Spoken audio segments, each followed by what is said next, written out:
स्वागत है दोस्तों आज हमारे इस लेटेस्ट वीडियो में। दोस्तों आज हम प्रश्नावली 6.2 जो कि कक्षा 9 का है दोस्तों, उसे हम सॉल्व करने वाले हैं।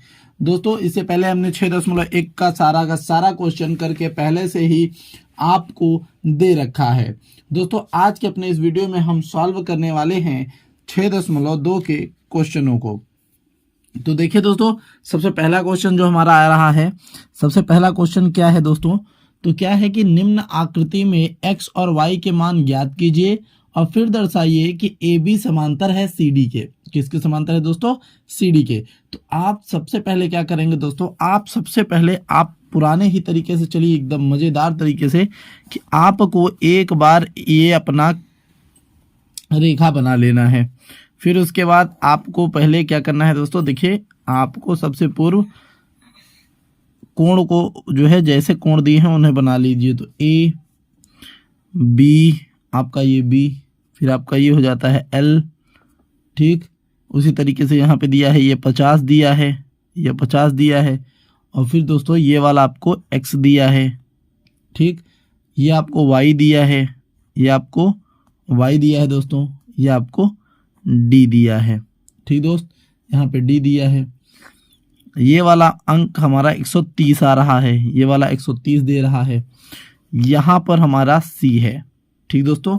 तो ये ए बी और सी डी हमको समांतर दिखाना है। तो जो जो दिया है पहले बात कर लेते हैं। तो जो दिया है दोस्तों वो है ए बी समांतर सी डी, यही हमें दिया, मतलब यही हमें दर्शाना है।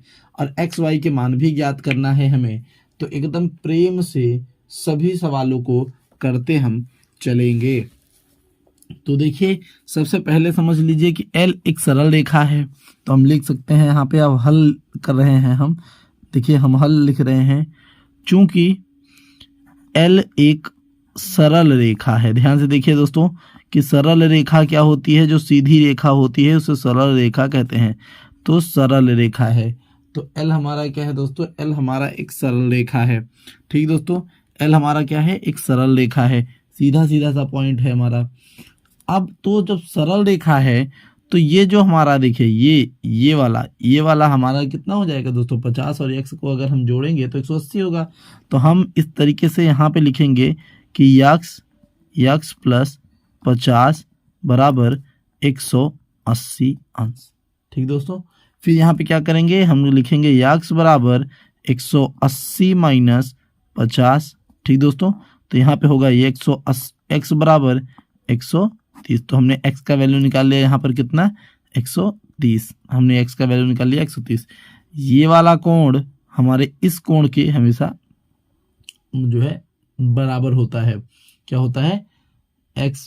और तो इस तरीके से हम यहाँ पे बिल्कुल आसानी से निकाल पाएंगे कि भाई जो हमारा कोण है 130, ध्यान से समझिएगा। तो हम इस तरीके से निकाल सकते हैं कि हमारा जो x है, जो हमारा x है वो बराबर y के है। क्यों भैया, क्योंकि एकांतर खंड के कोण है। तो हम लिख सकते हैं एकांतर कोण होने के कारण, ठीक, एकांतर अंतः कोण होने के कारण या एकांतर कोण होने के कारण, इस तरीके से हम लिख सकते हैं। और यहाँ पे देखिए ये जो है 130 आ जाएगा, जब ये 130 आ जाता है तो इस तरीके से y भी हमारा देखिए 30 हो जाता है। यहाँ पे देखिए शीर्षाभिमुख कोण है, तो यहाँ से हम देख लेते हैं कि y भी हमारा क्या है, 130 ही होगा, क्योंकि शीर्षाभिमुख कोण है। तो आप इस तरीके से भी देख सकते हैं कि शीर्षाभिमुख कोण है।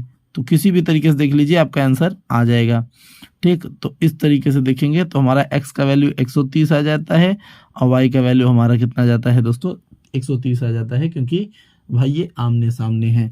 तो अगर ऐसा है, अब थोड़ा ध्यान दीजिएगा, अगर ऐसा है कि x बराबर y है, यदि x बराबर y है यानी ये वाला कोण और ये वाला कोण बराबर जा रहा है, तो ये एकांतर खंड के कोण है। और एकांतर खंड के कोण कब बनते हैं दोस्तों, जब ये दोनों रेखाएं समांतर होती हैं।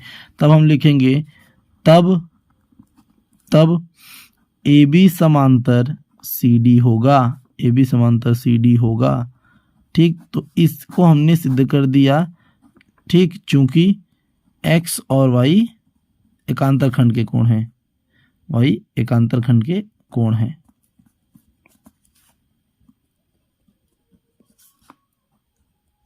इस तरीके से तो हमने इस तरीके से बता दिया कि हाँ भाई ये हमारा AB बराबर सी डी हो जाएगा। ठीक दोस्तों, चलिए चलते हैं दूसरे क्वेश्चन की तरफ, देखते हैं दूसरा क्वेश्चन हमारा क्या दिया हुआ है।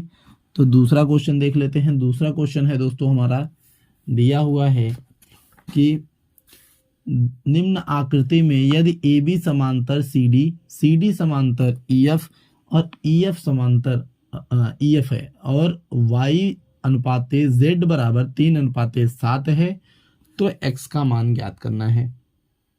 एकदम आसान सा क्वेश्चन, बहुत ज़्यादा बस दिमाग का यूज। देखिए करना क्या है दोस्तों, पूर्व हम क्या करेंगे, अपना चित्र बना लेंगे। माफ़ करिए दोस्तों, थोड़ा सा आराम से। तो ये हम अपना जो है चित्र बना लेंगे। हमने चित्र बनाने का प्रयास किया। चलिए, तो 3 लाइनें दी हैं, सीधा एक लाइन ऐसे गया है। ठीक दोस्तों, फिर उसमें आपको ये वाला रेखा x बोला है, ये वाला रेखा x बोला है, फिर आपको ये वाली रेखा y बोल दिया गया है दोस्तों। फिर उसके बाद आपका ये वाला रेखा z बोला गया है और फिर आपको A B C D E F ऐसे किया है, A B C D E F, इस तरीके से नामकरण हुआ है। तो दोस्तों इसमें देखिए क्या है कि हमको जो जो दिया है, तो हमें दिया क्या है, सीधी बात देख लेते हैं। तो हमें दिया है ए बी समांतर है सी डी के और सी डी समांतर है किसके भैया, ई एफ के। ई एफ के ये क्या है, हमें ये हमें दिया है, ऐसा हमें दिया है। तो हम लिख सकते हैं कि ए बी समांतर है ई एफ के। तो हम लिख सकते हैं कि ए बी समांतर है ई एफ के। तो इस हिसाब से जो हमारा x होगा, देखिए जो हमारा x होगा वो बराबर होगा z के। क्यों भैया, एकांतर खंड के कोण है। क्यों, क्या है भैया, देखिए एकांतर खंड के कोण है, एकांतर कोण है। देखिए जो हमारा ये वाला x होगा, जो हमारा ये वाला x होगा इस y के लगभग बराबर होगा। तो x और z जो होंगे हमारे क्या होंगे, एकांतर खंड के कोण होंगे। अब यदि दिया है y अनुपाते z बराबर 3:7, इस तरीके से इसने ऐसा दे दिया है, तो हम मान लेते हैं कि माना y बराबर 3 के और z बराबर 7 के, ऐसे हम मान लेते हैं कि चलिए माना y बराबर 3 के और 7 के बराबर ये z हो जाता है। इस तरीके से हम देखिए क्या लिख सकते हैं कि इसका और इसका मान, ध्यान से समझिएगा, ये दोनों तिर्यक रेखा के एक ओर के अंतःकोण संपूरक कोण होते हैं, ऐसा हम जानते हैं। तो इस तरीके से हम लिख सकते हैं कि कोण x प्लस कोण y बराबर 180 अंश आप लिख सकते हैं। चूंकि तिर्यक रेखा के एक ओर का कोण कितना होता है दोस्तों, एक ओर का कोण कितना होता है, एक ओर का कोण 180 अंश टोटल होता है। कितना टोटल होता है का योग, कोण का योग ऐसा कह सकते हैं, कोण का योग 180 अंश होता है। तो यहाँ पे x है और ये हमारा y है। तो x और y ध्यान से समझिएगा, x बराबर z था तो z की जगह पे हम x का मान रख सकते हैं। तो z का मान 7 के है तो हम लिख देते हैं 7 के, प्लस y का मान कितना है दोस्तों 3 के, तो हम 3 के बराबर 180। तो यहाँ पे आता है दोस्तों 10 के बराबर 180। तो यहाँ से 10 से कट जाता है दोस्तों, तो यहाँ पे बचता है k बराबर, यहाँ पे क्या बचेगा दोस्तों 18। तो अब यहाँ से हम वैल्यू निकालेंगे दोस्तों y बराबर 3 गुणते k। तो यहाँ पे y बराबर 3 गुणते 18, जिससे क्या हो जाएगा 18 3 54, तो y बराबर 54 आ जाता है। इसी तरीके से हम z का बराबर मान निकाल सकते हैं। तो x और z दोनों का मान सेम है, तो हम अगर z का मान निकालें या x का मान निकालें दोनों सेम ही होगा। तो 18 सत्ते, तो यहाँ पे z बराबर आ जाएगा हमारा 126।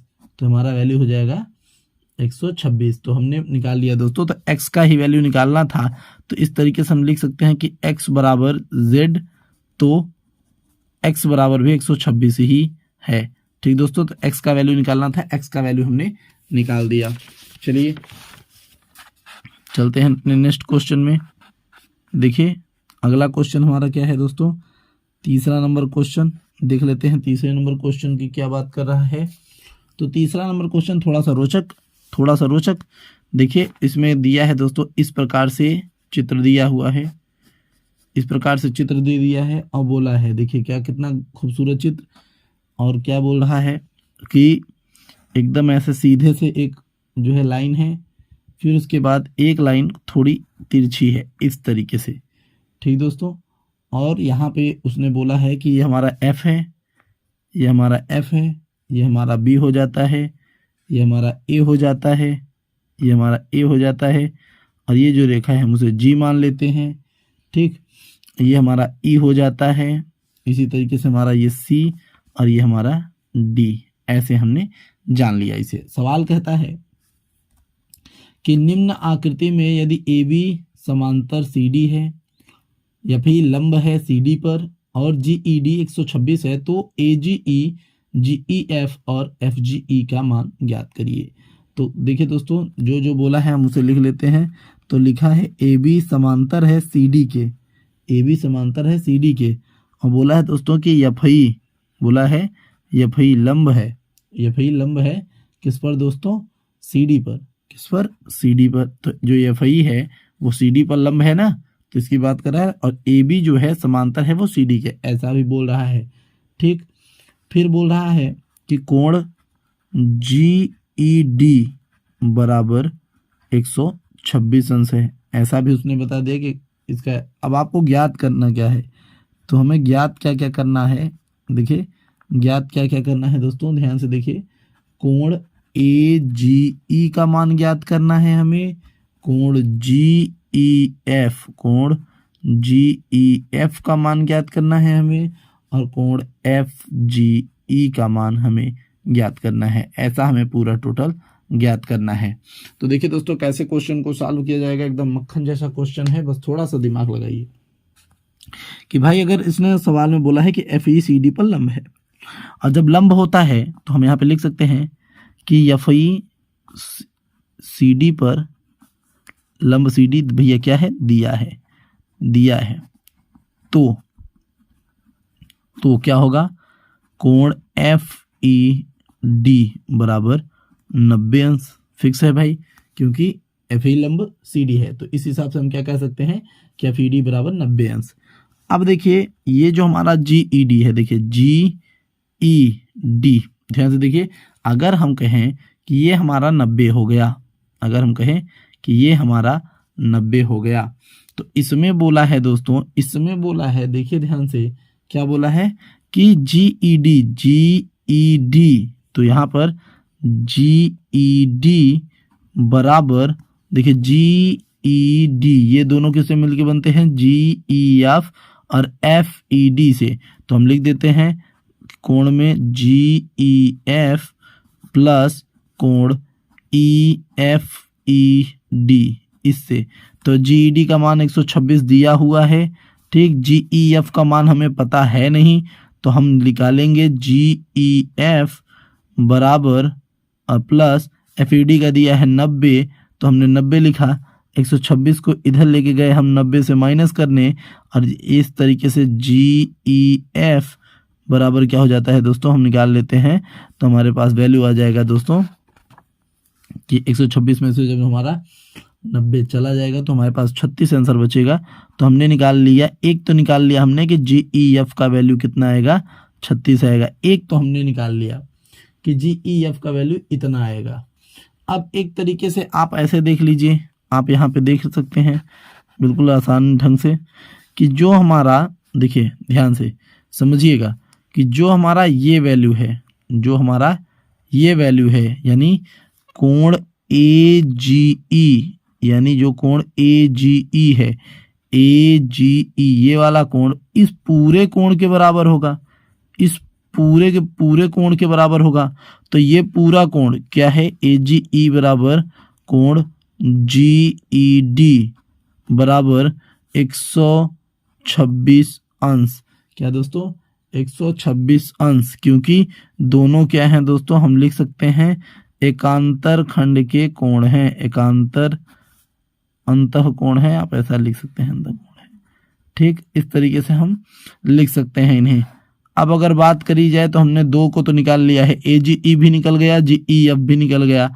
अब बचा है FGE, यानी FGE भर बचा है।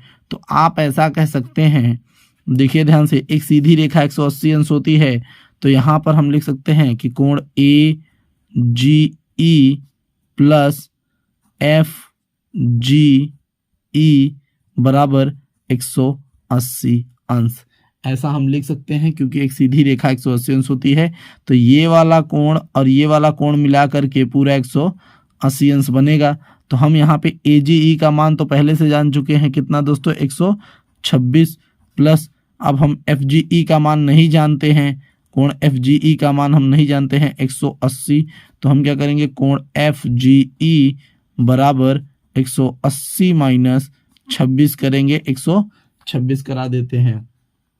तो इस तरीके से जो हमारा कोण FGE है वो हमारा 54 अंश निकल के चला आता है। कितना निकल के चला आता है दोस्तों, 54 अंश निकल के चला आता है। ठीक दोस्तों, अब चलते हैं हम अपने चौथे क्वेश्चन की तरफ। तो चलिए देखते हैं चौथा क्वेश्चन जो कि हमें क्या बोल रहा है दोस्तों। तो चौथा क्वेश्चन दोस्तों देखते हैं। तो चौथा क्वेश्चन जो है हमारा वो है कि निम्न आकृति में यदि PQ समांतर SD है तो PQR 110 है तथा RST 130 है, तो QRS ज्ञात कीजिए। ऐसा क्वेश्चन में बोल रहा है। एकदम आराम से करने का प्रयास करिएगा दोस्तों। सवाल थोड़ा सा देखने में अजीब अटपटा सा लग रहा है, लेकिन है नहीं दोस्तों। तो ऐसे दिया है सवाल, ठीक दोस्तों, ऐसे करके सवाल को थोड़ा सा घुमाने फिराने की कोशिश। तो ये रहा आपका P, ये आपका रहा Q, ये आपका रहा R, ये आपका रहा S और ये आपका रहा T। तो यहाँ पर देखिए दोस्तों, यहाँ पर 130 इसका वैल्यू दिया हुआ है, इसका वैल्यू 130 दिया हुआ है, इसका वैल्यू 110 दिया हुआ है, 110 दिया हुआ है। ठीक, तो यहाँ पर इनके वैल्यू दिए हुए हैं। तो जो जो दिया है दोस्तों हम यहाँ पे लिख लेते हैं। तो सबसे पहले तो बोला है कि PQ जो है बराबर है ST के, ऐसा उसने मतलब समांतर है ST के, तो ऐसा उसने बोला है। और बोला है कि कोण जो PQR है, जो कोण PQR है, देखिए PQR वो 110 अंश है। इसके साथ साथ उसने कहा कि कोण TCR या RST जो बोला है, कोण RST बराबर कितना है दोस्तों, 130 है, ये उन्होंने बोला है। हम भी कहते हैं बिल्कुल सही, आप क्यों, आप कैसे गलत कह सकते हैं भाई। तो हम यहाँ से एक रेखा खींच लेते हैं। पहले ध्यान से देखिए, हमने यहाँ से एक रेखा खींच ली जिसका नाम हम AB रख देते हैं, इसका A रख देते हैं और इसका B रख देते हैं। इस तरीके से हम इसको B कह देते हैं। तो ये हो गया, ये B हो गया। अब आप ध्यान से देखिए, अब हल करना शुरू करेंगे हम। तो यहाँ पे लिखेंगे कि कोण PQR, कोण PQR प्लस कोण QRP। देखिए ये PQR और ये QRP दोनों को जोड़ने पर 180 होंगे, क्योंकि आमने सामने, ध्यान समझिए, ये तिर्यक रेखा के अंतः कोण है। तो आप ऐसा लिख सकते हैं कि तिर्यक, हम लिख सकते हैं तिर्यक, क्या लिख सकते हैं दोस्तों, कि तिर्यक रेखा के, तिर्यक रेखा के एक ओर के अंतः कोण समपूरक कोण होते हैं। क्या लिख सकते हैं, समपूरक कोण होते हैं। तो ये हम लिख सकते हैं कि समपूरक कोण होते हैं। ठीक, ऐसे हम लिख सकते हैं दोस्तों। तो इस तरीके से PQR प्लस QRP हो जाता है। तो PQR का वैल्यू तो हमें पता है कि 110 होता है, ठीक, प्लस फिर हमारा क्या हो जाता है, QRP बराबर 180 अंश। तो ये हो जाता है कोण QRP बराबर 180 माइनस 110, जिससे निकल जाता है QRP बराबर 70 अंश। इस तरीके से वैल्यू निकल जाती है कि QRP बराबर 70 अंश दोस्तों। तो ये कितना अच्छा आपने देखा कि हमने इसको वैल्यू को फाइंड कर लिया। अब देखिए 70 अंश आ गया है, इस तरीके से हमारा जो देखिए अब ये वाला जो हमारा कोण होता है हमारे इस कोण के पूरे बराबर हो जाता है।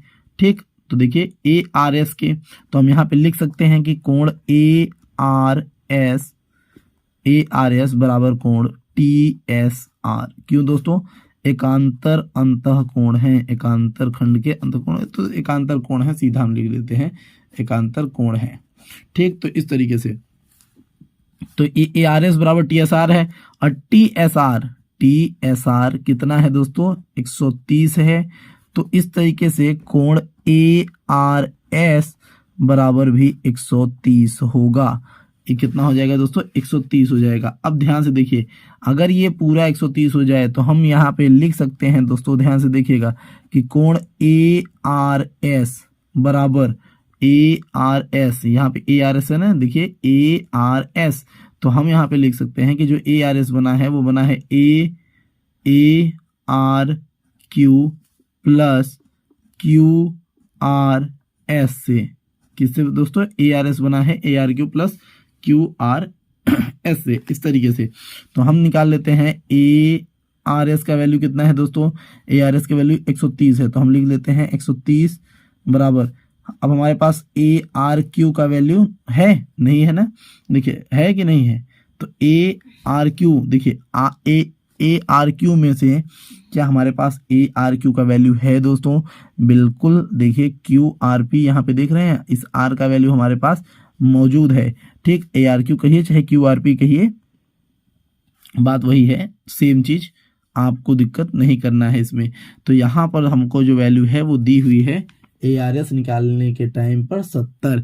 कितना दोस्तों? 70। तो हम इसके जगह पे हम क्या लिखेंगे दोस्तों? 70। ध्यान से देखते चलिएगा, इसके जगह पे हम 70 लिखेंगे और ये हो जाएगा प्लस क्यू आर एस। ठीक चलिए, तो यहाँ पर हम देखिए क्यू आर एस को ही निकाल रहे हैं, तो हम 130 माइनस 70 करेंगे, जब हम इसको इधर लेके जाएंगे तो माइनस में आ जाएगा और ये बचेगा हमारा क्यू आर एस।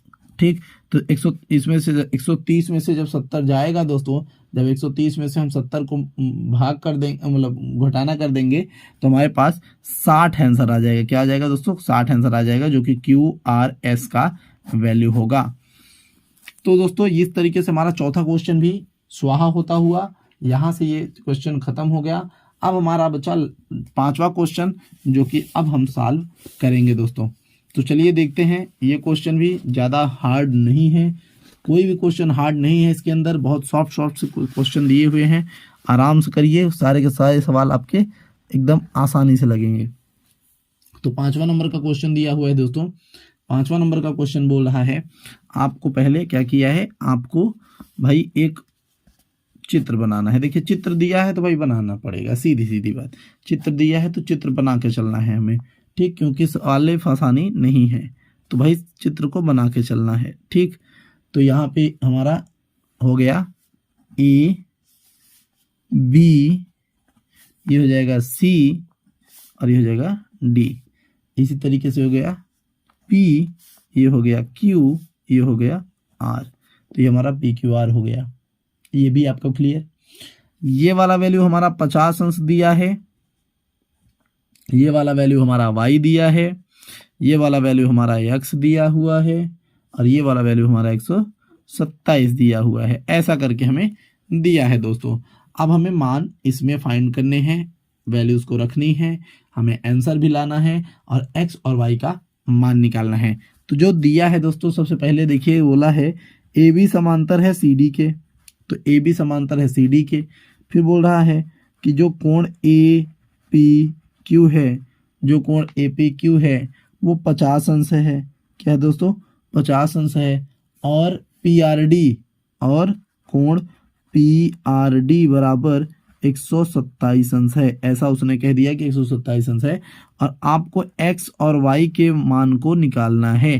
तो जो हमारे x और y के मान है हमें उन्हें केवल निकाल लेना है, बस किसी भी तरीके से हमें वैल्यू को फाइंड करना है। तो देखिए दोस्तों, कुछ बातें इसमें ध्यान से समझते चलिए, शुरू से समझते चलेंगे तो बेहतर और मज़ा देगा।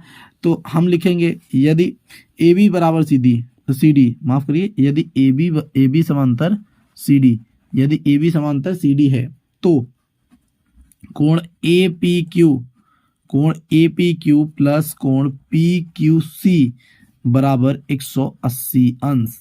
देखिए दोस्तों, ए पी क्यू यानी A P Q plus P Q C यानी ये वाला कोण और ये वाला कोण दोस्तों दोनों क्या होगा, 180 अंश होगा। क्योंकि दोनों तिर्यक रेखा के हैं दोस्तों, ऊपर से ही हम पढ़ाते चले आ रहे हैं। तो यहाँ पर देखिए ए पी क्यू का वैल्यू तो है भाई 50 प्लस कोण पी क्यू सी बराबर 180 अंश। ठीक दोस्तों, यहाँ पे आता है पी क्यू सी और यहाँ पे 180 माइनस 50 आता है, तो यहाँ पे बचेगा भैया पी क्यू सी बराबर 180 में से 50 जाएगा तो कितना बचेगा भैया 130। तो यहाँ पे की वैल्यू हो जाता है दोस्तों 130, तो यहाँ का वैल्यू हो गया 130। देखिए तो पी क्यू सी बराबर क्या गया 130। अब आप खुद सोचिए दोस्तों, ये वाला जो हमारा कोण होता है, ये वाला कोण इस वाले कोण के पूरे बराबर होगा, इस पूरे कोण के बराबर होगा। एकदम क्लियर बात है, ये फिक्स बात है, एकदम कोई दिक्कत की बात नहीं होनी चाहिए।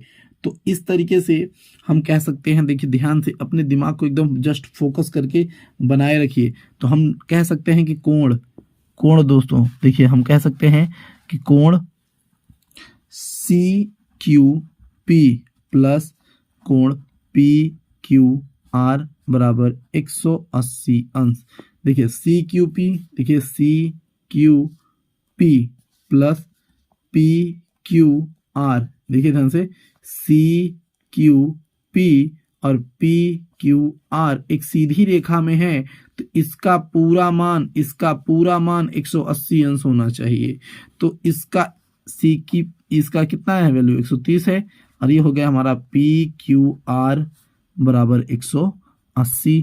तो इस तरीके से हमने निकाल लिया कि कोण पी क्यू आर बराबर 180 माइनस 130। तो इस तरीके से वैल्यू हो गया पी क्यू आर बराबर 50। तो ये हमारा वैल्यू हो जाता है इस साइड का 50। तो इस तरीके से हमने x का वैल्यू कितना निकाल लिया 50। तो हमने x का वैल्यू निकाल लिया कितना भैया 50। ठीक, एकदम आसान ढंग से क्वेश्चन सॉल्व हो रहा है, कोई दिक्कत की बात नहीं होनी चाहिए। अब आप अगर यहाँ पर देखिए, तो आपको एक चीज समझ में आएगी कि जो आपका ये पी आर डी है, जो आपका ये कोण है पी आर डी, ध्यान से देखिएगा पी आर डी वो बराबर है दोस्तों, वो बराबर है किसके बराबर है दोस्तों, ए पी आर के, ए पी आर के। देखिए ए पी आर के, क्योंकि ये एकांतर खंड के कोण बनते हैं दोस्तों, ये पूरा इसके बराबर होता है, तो हम लिखते हैं ए पी आर के। अब देखिए आपने इससे पहले देख रखा है कि ए पी आर को हम क्या कह सकते हैं। अब ए पी आर को हम क्या कह सकते हैं, तो हम लिख देते हैं कि पी आर डी बराबर, ए पी आर को हम कैसे तोड़ो के लिख सकते हैं दोस्तों, ए पी आर को तो हम लिख सकते हैं ए पी क्यू, तो हम लिख सकते हैं ए पी क्यू प्लस क्या लिख सकते हैं क्यू पी आर, तो ये हो जाएगा क्यू पी आर। ठीक, तो यहाँ पे हो जाएगा पी आर डी बराबर कितना दोस्तों 127 बराबर, और ए पी क्यू का वैल्यू है दोस्तों 50, तो प्लस क्यू पी आर, यहाँ पे क्यू पी आर जब हम इसको इधर भेज देंगे दोस्तों 127 माइनस 50 बराबर कोण क्यू पी आर, क्या भैया कोण क्यू पी आर। तो 127 में से जब हमारा 50 हम माइनस कर देंगे तो कितना जाता है दोस्तों 77, कितना आ जाएगा 77 क्यू पी आर के। ठीक, तो यहाँ पे 77 जो है y का मान है दोस्तों, यहाँ पे देख लीजिए क्यू पी आर, देखिए क्यू पी आर जो है हमारा y का वैल्यू है, तो इसलिए हमने इसे लिख दिया। बात समझ में आया, एकदम आराम से क्वेश्चन को किया हमने। ठीक दोस्तों, तो सवाल हमारा यहाँ पे स्वाहा हो गया। चलिए 6वां नंबर क्वेश्चन देख लेते हैं। तो जो 6वां नंबर क्वेश्चन है वो क्या है दोस्तों, तो 6वें नंबर क्वेश्चन पे दिया है भाई कि निम्न आकृतियों में पी क्यू और आर एस, निम्न आकृतियों में पी क्यू और आर एस दो दर्पण हैं जो एक दूसरे के समांतर रखे हैं। एक आपतन किरण इंसिडेंट रे ए बी दर्पण पी क्यू पर टकराती है और परावर्तित किरण पथ बी सी पर चलकर दर्पण आर एस से सी पर टकराती है तथा पुनः सी डी के अनुदेश पर परावर्तित हो जाती है। सिद्ध कीजिए कि ए बी समांतर सी डी है। तो देखिए दोस्तों, ये क्वेश्चन बहुत अच्छा क्वेश्चन है, क्योंकि ऐसे ही क्वेश्चन आपको 12 में 10 में देखने को मिलेंगे दोस्तों। क्योंकि वहां पर जब हम रिफ्लेक्शन लाइट के बारे में पढ़ेंगे तो आपको ऐसे क्वेश्चन देखने को मिलते हैं।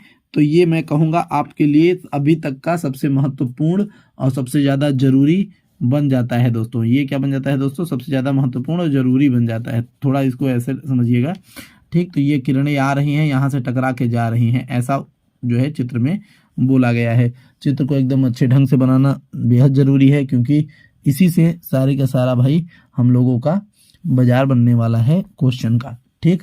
तो ये हमारा डी हो गया, ठीक। ये हमारा सी हो गया, बिल्कुल। ये हमारा एस हो गया, बिल्कुल। ये हमारा आर हो गया, इस तरीके से, ठीक। तो अब देखिए दोस्तों, यहाँ पे हमें कुछ रचनाएं अभी यहीं पर कर लेनी है। तो हमें कुछ रचनाएं यहाँ पे कर लेते हैं। एक रचना हमें ऐसे कर लेते हैं भाई, एकदम सीधा, एकदम हम सीधा बी के साथ जो है एकदम सीधा लाए, तो हम इसको ई का नाम दे दिए, इसको ई का नाम दे दिए।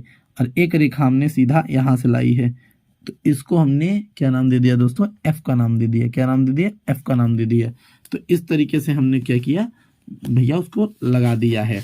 अब देखिए, हम सॉल्व करने चलेंगे, तो सॉल्यूशन करने चलेंगे जब, तो हम लिखेंगे दोस्तों, देखिए इसमें क्या लिखेंगे कि बीई समांतर पी क्यू है, माफ करिए, बीई लंब पी क्यू है, ठीक भाई। तो बीई पर जो है लंब पी क्यू है, एकदम आपको दिख रहा है। देखिए बीई जो है लंब है, जो बीई है वो लंब है पी क्यू पर। सेम इसी तरीके से हमने क्या करा है कि सी एफ लंब है किस पर दोस्तों? आर एस पर। तो देखिए सी एफ लंब है किस पर दोस्तों? आर एस पर। यहाँ पे बीई लंब था पी क्यू पर, इस तरीके से आर एस लंब है सी एफ लंब है आर एस पर, ठीक दोस्तों। तो इस हिसाब से हम क्या कह सकते हैं? इस हिसाब से हम कह सकते हैं कि बीई समांतर सी एफ है। इस हिसाब से बीई समांतर सी एफ है, यानी दोनों समान दूरी पर हैं। तो इससे क्या पता चल जाता है कि बीई समांतर सी एफ है। साथ साथ अगर हम बात करें, साथ में जो हमारा कोण ए है वो कोण बी होता है। जो हमारा कोण है ए वो बी के होता है, क्योंकि देखिए अपवर्तन का नियम है, परावर्तन का नियम है कि जितना ये आपतन कोण होता है उतना ही परावर्तन कोण होता है। तो इस हिसाब से हम इसको ए मान लेते हैं, इसको बी मान लेते हैं, यहाँ पे हम इसको एक्स मान लेते हैं, यहाँ पे वाई मान लेते हैं। तो ए बराबर बी हो जाता है हमारा पहला नंबर, तो ये सही। तो आप यहाँ पे लिख सकते हैं आपतित किरण बराबर परावर्तित किरण, ठीक। आप इस तरीके से लिख सकते हैं कि आपतित किरण बराबर परावर्तित किरण। तो ये हमारा समीकरण नंबर 1 हो जाता है। अब इसी तरीके से हमारा जो कोण यक्स होगा वो बराबर होगा कोण वाई के। यहाँ पे देखिए ये एक्स वाई एक दूसरे के बराबर होंगे, ठीक। तो देखिए चूंकि जो हमारा बीई सी एफ, देखिए बीई जो हमारा बीई क्या है दोस्तों? सी एफ है, ठीक। जो हमारा बीई सी एफ है तथा बीसी हमारी एक तिर्यक रेखा है। क्या है? बीसी एक हमारी तिर्यक रेखा है। देखिए जो हमारी बीसी है दोस्तों वो एक तिर्यक रेखा है। यहाँ पर ध्यान दीजिए कि जो हमारी बीसी है दोस्तों एक तिर्यक रेखा है, यानी तिरछी रेखा है दोस्तों एक। तो एक तिरछी रेखा है, तो जो हमारा देखो दोस्तों क्या है कि ये दोनों हैं, तो हम इस तरीके से जान लेते हैं कि जो हमारा करणी मतलब जो हमारा कोण बी है और जो हमारा कोण एक्स है, तो जो हमारा कोण बी है और जो हमारा कोण एक्स है वो एकांतर खंड के कोण है। कैसे हैं दोस्तों? एकांतर खंड के कोण है। देखिए दोस्तों आप ध्यान देते रहिए, जो मैं बोल रहा हूँ एकांतर खंड के कोण है, तो आप ऐसा कह सकते हैं एकांतर खंड के कोण है, कोई दिक्कत नहीं है, ध्यान समझिए। तो हमारा जो यहाँ पे बी है, देखिए जो बी है ये वाला, ये इस वाले x के बराबर होता है। मैं अभी तक समझाते आया हूं कि ये b जो है समांतर एकांतर खंड का कोण है, b बराबर x। तो यहाँ पे हमने क्या देखा था? यहाँ पर हमने जो देखा है वही करेंगे। तो हम दोनों पक्षों में हम क्या करते हैं? हम दोनों पक्षों में 2 से गुणा कर देते हैं। 2 से गुणा कर देते हैं। क्या कर देते हैं? 2 से गुणा करते हैं। तो ऐसा करने पे क्या हो जाएगा? यहाँ पे हो जाएगा दोस्तों 2 कोण बी बराबर 2 कोण एक्स, ऐसा हो जाएगा। अब 2b है तो हम इसको ब्रेक करके लिख सकते हैं b प्लस बी, ऐसा लिख सकते हैं। फिर हम इसको लिख सकते हैं x प्लस एक्स, क्योंकि जब हम इनको जोड़ देंगे तो 2b होगा, इनको जोड़ देंगे तो 2x होगा, ठीक, अब आप देखिए यहाँ पे हम x को y लिख सकते हैं और a को b लिख सकते हैं। तो हम यहाँ पे लिख सकते हैं समीकरण 1 और 2 से, समीकरण 1 और 2 से।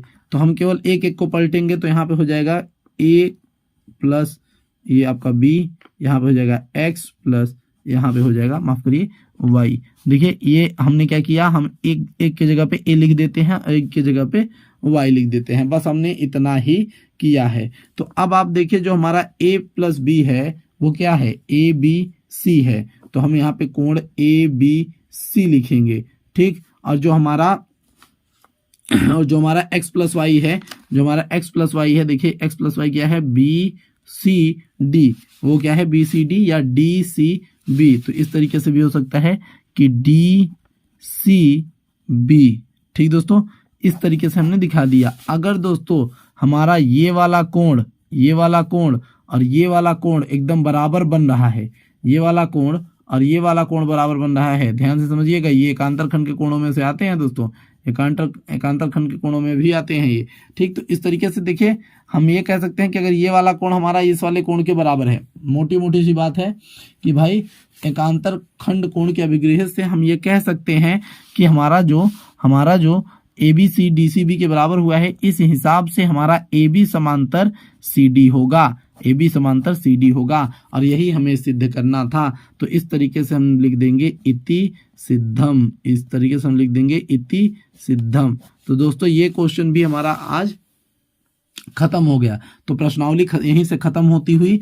वीडियो अच्छी लगी हो तो चैनल को लाइक सब्सक्राइब जरूर करिएगा, हम और भी वीडियो आपके लिए ऐसे ही लाते रहेंगे। तब तक के लिए गुड बाय, मिलेंगे अगली वीडियो में।